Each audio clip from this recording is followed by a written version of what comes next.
Math standard 8.ee.c.8. Enter the y-coordinate of the solution to this system of equations. Negative 2x plus 3y equal to negative 6. 5x minus 6y equal to 15.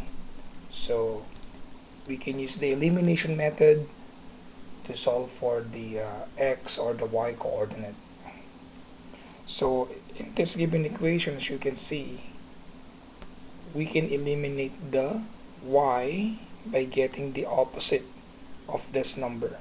The opposite of negative 6 is positive 6. So your target here is to convert this positive 3 into positive 6 by multiplying both sides by positive 2. So 2 multiplied by negative 2x is negative 4x. Then 2 multiplied by 3y is 6y. And then here we got negative 12. And then let's rewrite the second equation. 5x minus 6y equal to 15. Then now we can eliminate the y. So just add the two equations. 6y minus 6y is 0, so just cancel out that term. Negative 4x plus 5x, or 5x minus 4x, is equal to x. So x is equal to negative 12 plus 15 is equal to positive 3. So the value of x is 3. So now we can use this to solve for y. So solve for y. We can use the second equation. So 5x, which is positive 3. So 5 multiplied by 3 minus 6y equal to 15.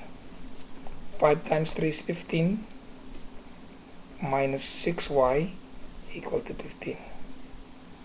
Now the opposite of positive 15 is negative 15. So negative 6y right here equal to 15 minus 15 is 0. Then divide both sides by negative 6. So the value of y is equal 0. So the point of intersection here is 3 on x and then 0 on y. Now the question here is enter the y coordinate of the solution to this system of equation. So the answer here is 0. 0 is the final answer. That is the value of y.